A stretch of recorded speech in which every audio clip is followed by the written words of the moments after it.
MAGA is perfectly split down the middle over the Epstein files, Pam Bondi, Kash Patel, etc. Welcome to Doug in Exile. This is where the happy patriots are. I would say that, these files were made up by Comey.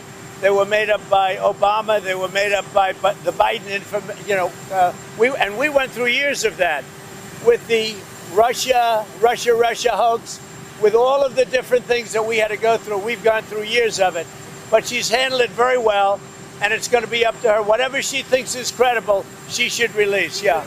I'm going to explain to you why we cannot divide over this. We are divided about 50-50. I'll show you that proof at the very end of the video. But what is Trump doing? Trump's trying to stay focused on his agenda. And his agenda right now is going after Adam Schiff. Watch this. Breaking: President Trump just said Adam Schiff was engaged in sustained pattern of possible mortgage fraud. Lock him up. I've always suspected Shifty Adam Schiff was a scam artist, and now I learned that Fannie Mae's Financial Crimes Division has concluded that Adam Schiff has engaged in sustained pattern of possible mortgage fraud. Adam Schiff said that his primary residence was in Maryland to get a cheaper mortgage and rip off America, when he must live in California because he was a congressman from California. This is the same thing that Letitia James did, by the way. I always knew Adam Schiff was a crook. I'll tell you what, I think Adam Schiff is one of the lowest of the low.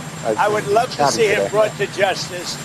He's a dishonest, crooked guy.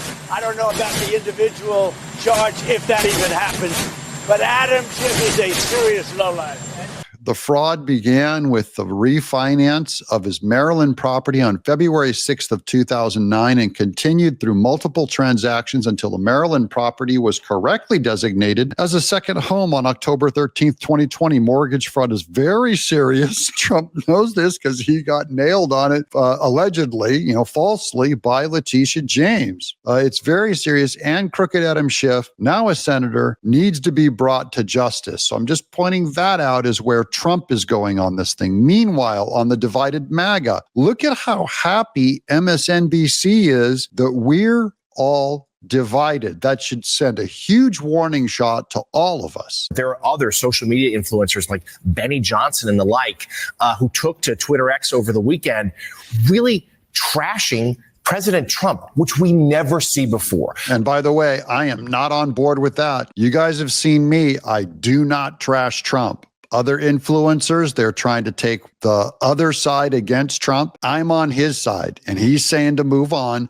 And I only lose subscribers on this stuff, guys. So I don't know how much longer I can even cover this and still have a channel. But MAGA's divided on this, and I don't intend to increase that division. But I am saying I'm MAGA. I agree with Trump. MSNBC is trying to exploit the division between all of us. Accusing him of hiding things, accusing him of not being honest about this list. And Trump's efforts to try to quell this storm, his Truth Social post, nearly 1,000 words over the weekend, did exactly the opposite. I mean, Truth Social, let's remember, this is a Donald Trump created and owned platform. This is the first time I've ever seen him be ratioed, meaning he got more comments, in this case, almost overwhelmingly negative comments, than he got likes and approval, stamps of approval for that post. Exactly. MSNBC loves that Trump is getting negative comments about the Epstein files, and they're weaponizing it against us. So we need to all rally around Trump. And I'm not saying whatever he says goes, but I'm saying there's evidence that all of the Epstein file stuff is a giant Democrat psyop against Trump and MAGA, and they're going to exploit this division. I'll show you how later. Hakeem Jeffries, 100%, is going after this split and driving the wedge deeper, because we know they don't care about children. They don't care about victims. They don't care about Epstein. They care about dividing us because they're attracted to power. Don't give in to them. There's real anger here. And as you noted, Joe, his post had so many, suggesting that there was no list, but yet it was written by the Democrats. He was talking out of both sides of his mouth. And I'm told, back to you guys here, there's some real panic in the White House right now. A lot of people have gone quiet. A lot of people have gone dark, but they recognize, those that are talking recognize right now, this is a problem. It's a first time they've had a problem like this, and they don't think it's going to go away anytime soon. As soon as a Democrat says it's a problem, it's not a problem. Got it, guys? That's where I'm at. As soon as a Democrat says there's a split that we're going to exploit, I say there's no problem. Trump's on the agenda of going after Adam Schiff. That's where I'm at. And on all this stuff, it's going to cost me subs, guys. It costs me a lot of money and a lot on this channel. I don't care. I'm here to support MAGA. I'm here all the way to the end. I never put an X next to a Democrat. And that is the path going forward, guys. Here's more from Alan Dershowitz on, well, I'll just let him speak in his own word because he's on with Cuomo here, and I like this interview. Let's do this. Is the government hiding a client list or anything that the Trump administration could release tonight? No, there is no client list. There never has been a client list. There. That's Alan Dershowitz. I'm just going to underline him because I've quoted him a lot on this. No one was closer to the Epstein trial than Alan Dershowitz. He has defended Epstein before. He's been on the team on these things. And one of the witnesses that said there's an Epstein list, one of the girl clients, the little girls, said they started in going after Trump. They said, Trump tied me to a bed.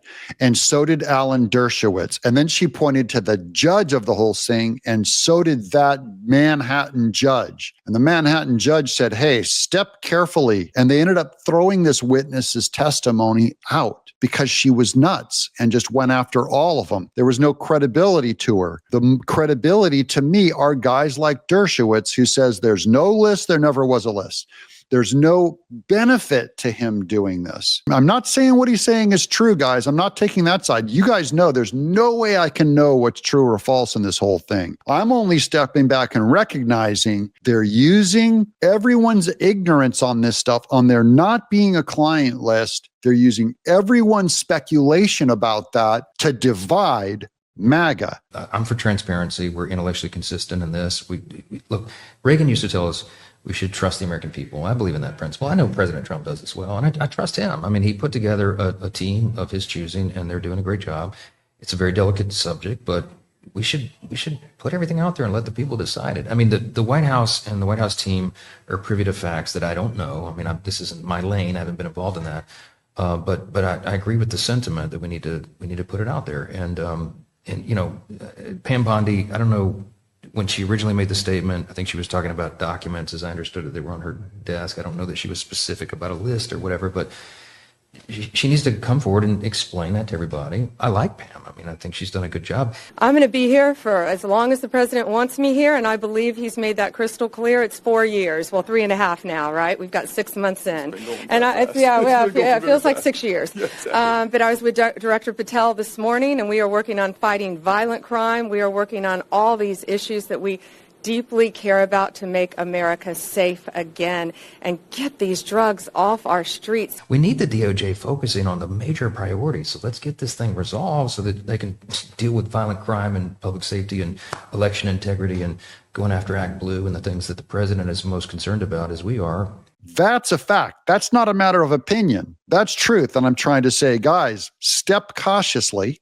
A client list suggests that Jeffrey Epstein made a list of people to whom he trafficked women. What there is a redacted FBI affidavit from accusers, and there are several of them, from accusers that accuse Jeffrey, that accuse various people of having improper sex. And that has been redacted. The names of the people accused have been blacked out. Now, of course, because I was the lawyer and I did all the investigations, I know who all these people are. I could figure out, based on everything that I saw, who Mr. X is, Mr. Y is, and Mr. Z. I can tell you right now, none of them are public figures who are currently in office. Some of them were previously in office. Some of them are dead. But there is no client list. And the redactions could be undone if you go to court. So many of the things that are being suppressed by two judges in Manhattan, and they're doing it largely to protect the alleged accusers.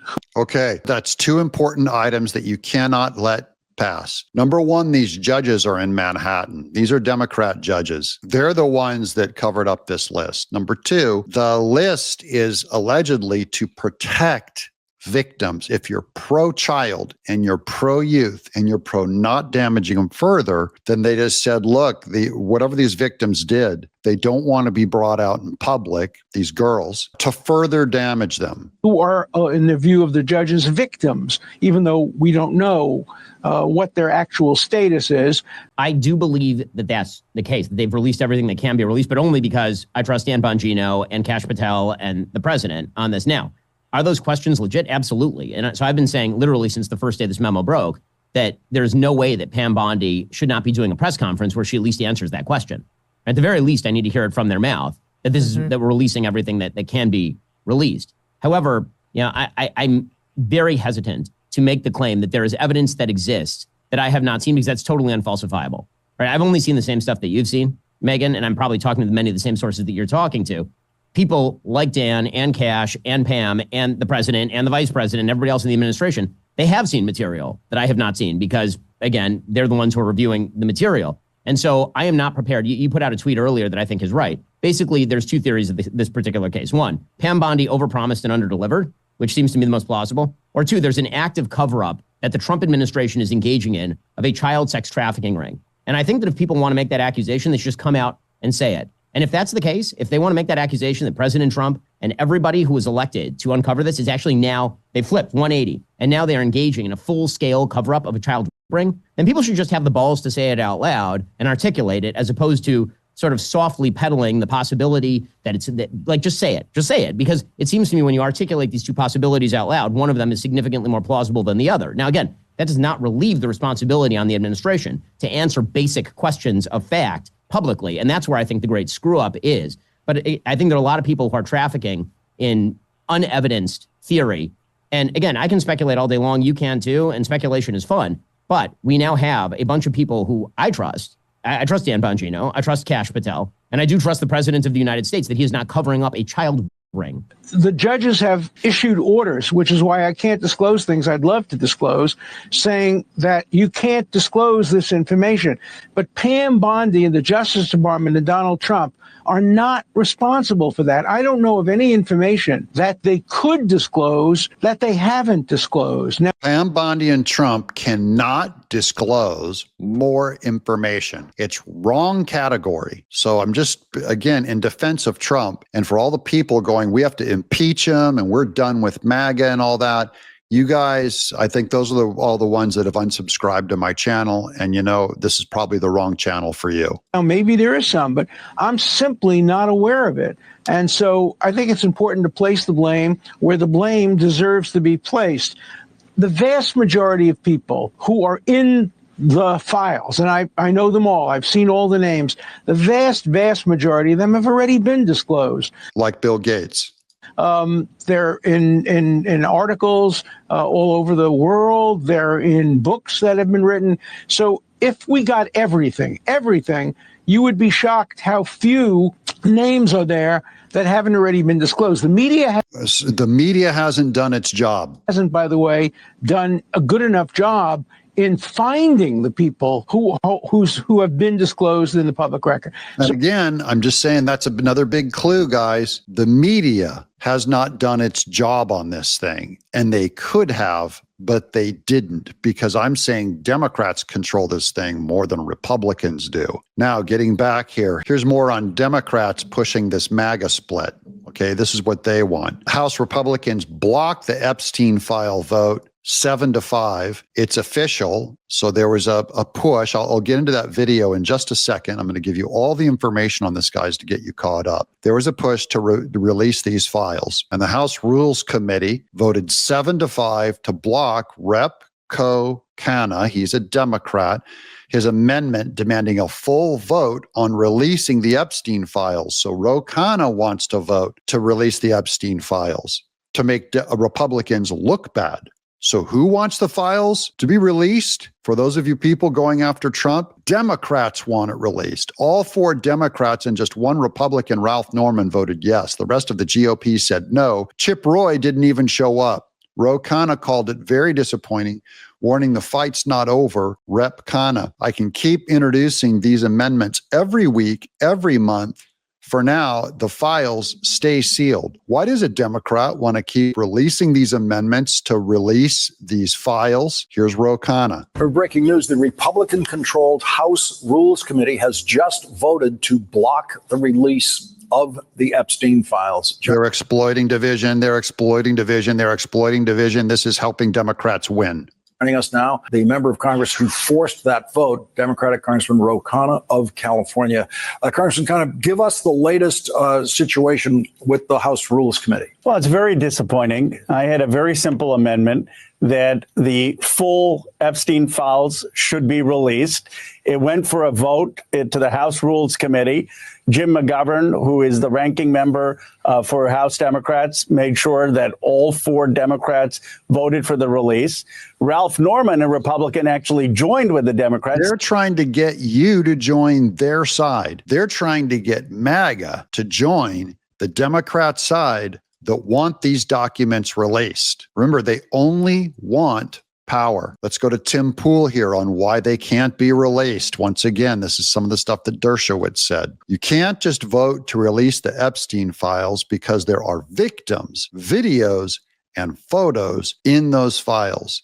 The Khanna amendment would have forced the Department of Justice to publish everything. Khanna was asking the Department of Justice to push videos of children being abused on a public website, is what his amendment would do. They want to harm these children victims. It's very complicated, guys, is what I'm saying. Now, here's Bill O'Reilly unloading on Hakeem Jeffries, who now claims to be for releasing the Epstein files. And I'm only saying, are you guys on Hakeem Jeffries' side?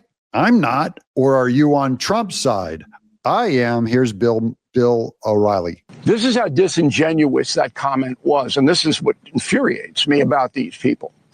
Jeffries knew the Biden administration had exactly the same thing the Trump administration has on Epstein. Exactly. Right. Because Epstein was convicted during the Biden administrations. Not one time did Hakeem Jeffries call for any exposition of what the Biden Justice Department knew. Not once. So this guy's a top phony. Okay, he's a political player. He doesn't care about the truth. He doesn't care about the people. Hold on, Bill. This is what hold on. he does. Hold on, Bill. Just there, he still can't. This News Nation guy can't get his head around it. That the Democrats are now jumping on board with the side of MAGA that want these documents released. They believe you'll split off. They believe that you're, and I'll show you the numbers on this, guys. It's getting dangerous. Now, here's Margie Taylor Greene. I got to correct something real quick. Please. So it's being reported that House Republicans unanimously voted to block the release of the Epstein files. And I want to straighten out the record right now. That is not true. If I could vote, okay. If I could vote to release the Epstein files, guys, you would have my vote. I would vote yes. Here's what just happened. It was a procedural vote, and we have these all the time. It's called a PQ. It's voting on the previous question. And if the Democrats had won the previous question, which I know sounds insane, it's one of these crazy rules in the House that are hard to understand, that means they would control the House floor. And that means they could bring up anything. They could bring up impeachment articles against President Trump. They could bring up a whole package of insane Democrat agenda items and force votes on the House floor on these things. That's what we voted against. We never allowed Democrats to have control of the House floor because we control the House floor. Yes. So it's a misunderstanding. Here's more of Rep. Ro Khanna. Says, I am demanding the release of the Epstein files Mr. Speaker, I introduced today an amendment demanding the full release of the Epstein files. The Speaker's Rules Committee should demand a vote tomorrow of every member of Congress. He's going to try this, guys, every month because it's going to help bolster only the Democrat Party. Now let's go to Pam Bondi. This is my friend Nurk News' channel. And this is a poll that he conducted with his audience. If you haven't subscribed to this, he's a great friend of mine, Nurk News. Okay. How should Trump fire Pam Bondi as Attorney General? And this is his audience. He said this is the first one where it was actually kind of close. Yes, he should fire them. That's 45%. No, he should not fire Pam Bondi. 55%. That's a 10-point split. But really, I would say that's close enough to be split right down the middle. MAGA is 50-50 for and against Pam Bondi, and she is a symbol of for and against releasing the files that Dershowitz says don't even exist. Now, for those of you who want to fire Pam Bondi, I'm against it. Trump has come out and defended Pam Bondi. Goes back to my, what does it mean to be MAGA? It means supporting Trump and his agenda. Period. And, you may decide to be done with MAGA. That's entirely possible. Here's Matt Gaetz defending, because people are going, if only Matt Gaetz was in that office and it wasn't Pam Bondi. Matt Gaetz come out and defends Pam Bondi because Matt Gaetz is MAGA. Watch this. President Trump never stopped building a business empire, a media empire, a political empire. We believe he has exactly the team to maximize success. Let's start with Pam Bondi. The Attorney General always takes a lot of flack in any administration, but look at what she has accomplished. The Bondi team successfully litigated away the judicial coup of nationwide injunctions. They did that. They won that for us. Bing. They've created the legal infrastructure for highly effective deportations. She's got the cartels self-deporting. She has targeted the criminals and the gang networks. Attorney General Pam Bondi is a star and has our full admiration and support. To those who don't share my enthusiasm, look at how far we've come. Attorney General Jeff Sessions is the reason Hillary Clinton got away with everything. The statute of limitations is passed to hold her accountable. Thanks, Jeff. He got the unceremonious beating he deserved on the way out the door from Senator Tommy Tuberville. After Sessions, we got Bill Barr. AG Barr is the reason legitimate questions about the 2020 election went uninvestigated by the Department of Justice. I personally know of cases Bill Barr shut down that related to voter fraud that could have told us a lot more about the networks and the people who are trying to destabilize our elections and our voting process. You don't think you're getting all the answers you want on Epstein? We never got the answers on an election that resulted in a dementia ward escapee being president for 4 years. After Bill Barr was Jeff Rosen. He was the acting attorney general. He allowed MAGA grandmothers to be hunted like Pam Bondi is hunting MS-13. Pam Bondi is the best attorney general Donald Trump has had by a factor of 10,000. And anyone who disagrees with me is welcome to come on this show and choose their fighter. Which Trump AG would you replace Pam Bondi with? Barr, Sessions, Rosen? She's the best, and we appreciate her service. There you go. I'm going to end on that happy note. Now, to my audience, we'll do a similar poll down in the chat below as Nurk News did. Just put Trump fire Pam Bondi or Trump keep Pam Bondi. And you guys know what side I'm on already. I'm MAGA. If you were in charge of the DOJ, what would you do to restore the faith of the American people? Seems to be a big crisis of trust right now. I would fire everyone there and make everyone reapply. And then they'd have to verify that they could do a job and what the heck they're doing, because it's just too deep. Like I said, Trump comes in first term, he fires the head guy thinking that'll do it, not understanding that layer is deep. It goes deep, and the corruption goes deep. And so I think you fire everybody, and then you make everybody reapply. And that allows a lot of patriotic Americans a shot at doing what they want to do, and that's bust bad people. That's right. And ultimately, I think, Kash Patel and my buddy Dan Bongino, I think they're incredibly patriotic Americans. And they're like me, are very idealistic, but they're very realistic. And I'm sure their frustration runs deep right now. Yeah. I'm Doug in Exile.